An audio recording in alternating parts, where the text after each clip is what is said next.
Welcome back. And time now for that discussion with Professor Akin Oyebode.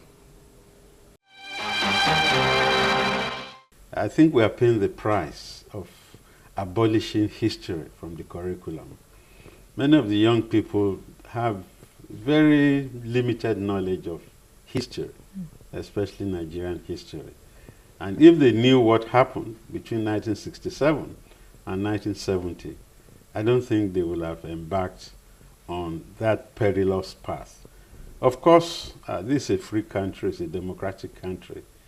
But even in the advanced democracies, I remember that Oliver Wendell Holmes said actions that constitute a clear and present danger to society should be deprecated. The protesters have the right to ventilate their grievances. But what we saw in the last week or so, barricading the Niger Bridge and allegedly setting alight some trucks, I believe went beyond bounds. You have the right to protest, but you don't have the right to forcibly ventilate your grievance. So whilst I understand the grievances, what to talk of marginalization, and then unemployment, because the young people now have little or no employment, so much so that President Buhari, during the hustings, promised to pay them 5,000 naira per month, unemployment allowance of some sort. That has not yet been done. The economy is still comatose.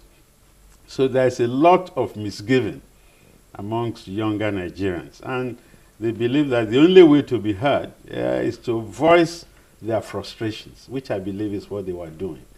But as I said, if they ever learned history, and Nigerian history in particular, they will have been advised not to embark on that very devastating and I would say dysfunctional and counterproductive venture. So that's my take on what has happened in the last few weeks. Also, I will say that the arrest of their leader, the leader of the Radio Biafra, Nnamdi Kanu, who is ensconced in Dublin, and from outside Nigeria is making such broadcast to the country. The arrest, I think, was proper. What you might say is that he was held for too long, before he was arraigned for trial, because everybody deserves his day in court, like the Americans would say.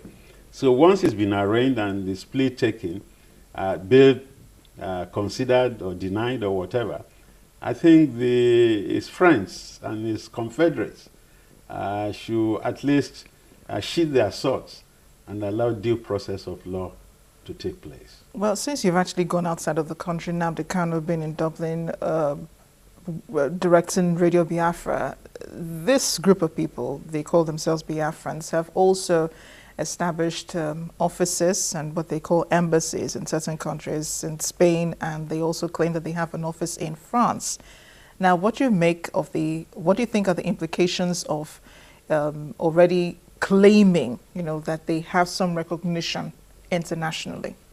No, I think that is a rude and crude joke. Speaking professionally as an international lawyer, protesters can't really get the type of recognition they're ascribing to themselves. During the Civil War, I was a student in Europe, and I know what our own friends and country people, fellow students, Nigerians, did to advance the Biafra cause. They wore Biafra ties. They had Biafra shopping bags, which they gave their girlfriends. And some of them went to factories to proselytize for the Biafra cause. It was so debilitating, so devastating for us, because some of them went to change their countries of origin from the Dean's List, where they won prizes, rubbed out Nigeria and put Biafra. Maybe because they were already recognized by certain countries, certain African countries, Zambia, for example, and some other West African countries recognized No, there are Biafra only four as a countries. nation. There were only 4 countries that recognized Biafra. I believe Haiti, I believe Zambia, I believe Cote d'Ivoire, and what else? I can't remember the 4th. But in terms of the Biafra effort, there was a consensus amongst African countries not to allow dismemberment of Nigeria. You know, one of the first resolutions adopted by the OAU in 1964, the Cairo Heads of State Summit, was what in international law we call uti possidetis. The full maxim is uti possidetis ita possideatis. As you have, so may you have. In other words, the sanctity of the colonial borders is only if you succeed in changing the facts on the ground, like you had in Eritrea or like you had in Bangladesh. You win a war on ground. That's when the international community will take notice of what had transpired. You know, after the Civil War, Cote d'Ivoire, Zambia, Tanzania, and Haiti had to make peace, to make amends with Nigeria. And Nigeria decided to forgive and forget. I don't think any serious-minded country will be, as it were, fishing in troubled waters by according recognition to a putative secessionist movement. In fact, speaking very seriously, we cannot talk of a right to self-determination, which some of the pro-Biafran people are claiming. Nigeria achieved its right to self-determination on the 1st of October, 1960. So it's extinguished. That right has been extinguished by the transfer of power from the colonial power to the independent country called Nigeria. What I believe is legitimate by way of demand is a right to development. So they can, of course, make claims and make demands in terms of being fully integrated into the Nigerian family. So I think it's like carrying a good joke too far. If you're talking of a right to self-determination, more than 50 years, or almost 50 years after we fought a civil war. Nigeria can't survive 2 civil wars. Anybody who is in the military should know that.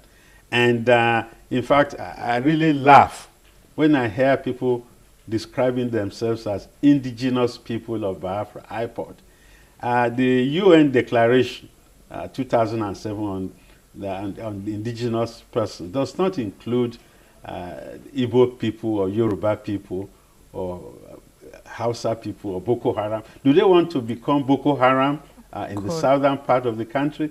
So they have to be very careful. It's a very dangerous game, and the Nigerian state will not take kindly any efforts by those who want to dismember this country. That's why I say it's very risky and it's counterproductive, and they need to sheath their swords and seek alternative means of ventilating their grievance. Well, very quickly, I'm wondering if there's some comparison here with what's happening with the independent people of Biafra, as they call themselves, or the group in southeastern Nigeria, and the Crimea Peninsula, that broke away from Ukraine, and Georgia, which broke away from Russia. No, you have to be very circumspect because you cannot compare apples and oranges. I happen to have studied in the Ukraine, so I know a little bit about nationalism in the old Soviet Union and what led to the collapse of the Soviet Union. The situations are not the same. Now, we've had a civil war which cost us over 1 million lives, humongous destruction in terms of property, and the deliberate effort to reintegrate the people of eastern Nigeria into the mainstream. Gawan, who was military head of state, had the 3 R's. Restoration, rehabilitation, I can't remember the third. Reconciliation. Reconciliation. And since the Civil War, Igbos have recovered a lot of ground. If you take Lagos, for instance, You have Igbo people representing parts of Lagos in the National Assembly. Yeah. You might say the Yoruba are the most liberal people in this country, because I don't know how many Yorubas have any recognition in Igbo land. And so we have to be, as I said, a little bit understanding. That's the program this week. Thanks for joining us, and tell us what you think of the protest, the government's response, and Professor Oyebode's take on it. Write to Diplomatic Channel at channelstv.com, or tweet at Diplomatic Chan or at Amarachi_Ubani. I'll see you next time.